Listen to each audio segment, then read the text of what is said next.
Hello students, good morning. I am your educator Dolce and today we are going to do our next topic, that is taxonomic categories. So first of all, you must be familiar with that what are taxonomic categories. So categories are nothing, they are a kind of arrangement which is made in taxonomy to arrange all the organisms based on their complexity. So classification, as you know, classification is not a single step, and organisms are not grouped at a single level or a level of organization. There are several levels of their arrangement starting from basic to complex, and each step represents a kind of category or a taxon. So based on the similarity and differences under consideration, certain kind of categories are arranged in a sequence that is said to be the taxonomic hierarchy. So all the taxonomic categories when grouped together in a sequence to represent the complexity starting from basic to complex, or with the increased type of similarity, it is said to be the taxonomic hierarchy. Each unit of classification which is under consideration is said to be a taxon.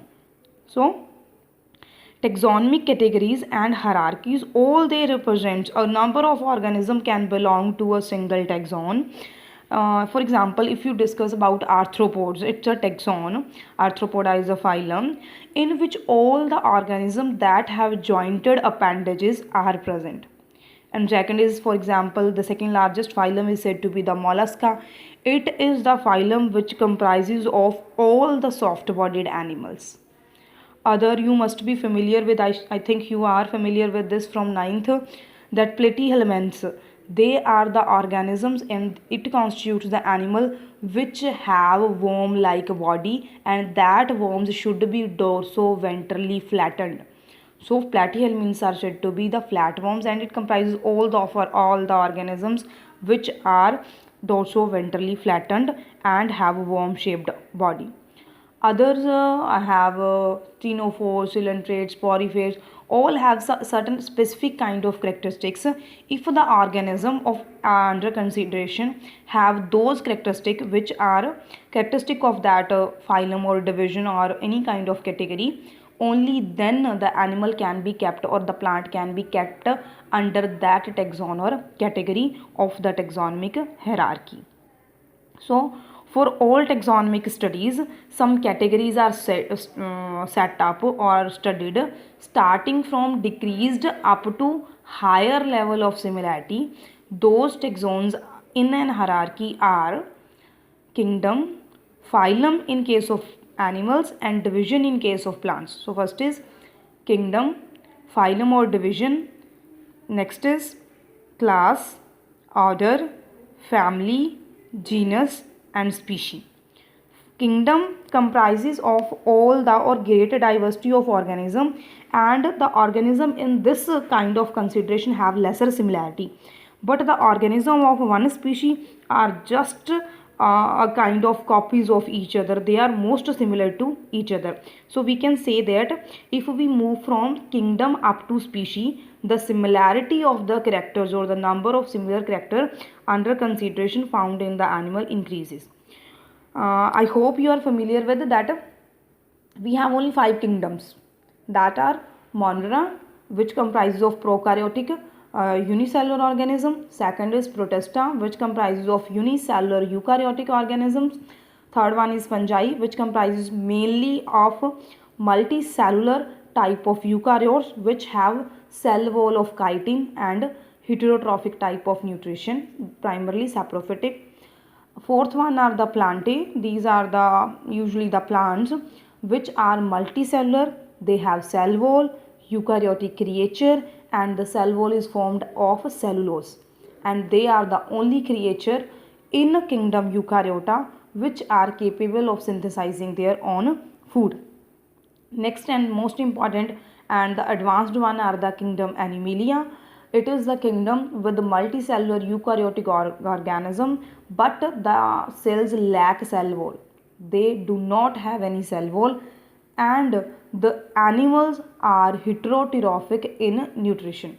They cannot synthesize their own food. So, you are now familiar with five kingdoms. In the upcoming chapter, you must be familiar with phylum and divisions of plant and animal kingdom, and all the five kingdoms starting from Monera, Protista, Fungi, Plantae and Animalia. But the study of classes, order, family, genus and specifically up to species level of all the organisms are not part of your syllabi. So in this you have to done only up to the kingdom and division level. So so what are species? Species nothing. They are group of or individuals that are just similar to each other, and they must be capable of reproducing with each other. If they are capable of reproducing with each other, then only then they should be considered as an individual of one species. For example, you can consider the different kind of species of the genus Panthera, that is Panthera leo, the Panthera tigris. Panthera tigris stands for the tiger, and the Panthera leo stands for the lion, and the Panthera pardus stands for the leopard. All these animals belong to genera or the genus that is said to be the Panthera, but all have different species, that is lion, tiger, and the leopard. All these are not capable of interbreeding. Leopards can reproduce well with the leopards and is with other. For example, we are the human beings, our species said to be the Homo sapiens, and we can only reproduce with human beings. If we reproduce with someone else, our offspring will not be fertilized. Next is the Mangifera indica, represents the mango, specific species of mango, that is the indica. Next is the Solanum tuberosum, that represents the potato, specific species of potato. Moving to genus, they comprise of group of related species which have more character in common in comparison with. So the lion, leopard and the tiger, they all belong to single genera. Next is the family. The next category is family, in which related genera are present and the number of similarity are compared to genus and species are less. And here we consider Felidae. For example, we discuss family Felidae, in which cats, lions, leopards all are present, but they have variability in their character. So next is the order, next level of consideration, in which the categories have several lesser character than that of the genus and all these categories, but the assemblage of organism is higher and it comprises of large number of organisms. For example, you have the Solanaceae family, and a simple example is the order Carnivora. So in order Carnivora, whether dogs, whether cats, whether leopard, whether lion, whether any kind of wolf, all these are considered, but they have different families and they have number of different characters. So similarity decreases under consideration, but the number of organisms increases. Next is the class. The category includes related orders. As you know, we belong to class Mammalia, and in mammals, not only humans, number of animals, for example whales are present, but they are so much different from us, so the similarity decreases up to another level. Next is the phylum. Phylum, as you know, the Porifera, Coelenterata, Ctenophora, Platyhelmintha, Esculmentha, and in this level, for example, phylum Chordata. So chordates comprises of number of organisms starting from Paardemania, fishes, amphibians, reptiles and us, and I think great diversity is found in this form. And final one is the kingdom, and it comprises of, usually you have five kingdoms, all the diverse form, that is about 1.5 to 1.8 million species, all are studied under only these five kingdoms. For example, consider a single kingdom that is said to be the Animalia.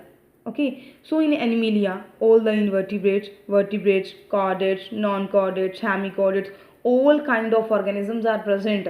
So diversity is very high, but the number of characters to consider the animals as an Animalia, they are very diverse. You can't say that is a specific that type. Number of diversity is great based on the subcategories that will be considered later in the form of class, family, genus, order, species, and all those.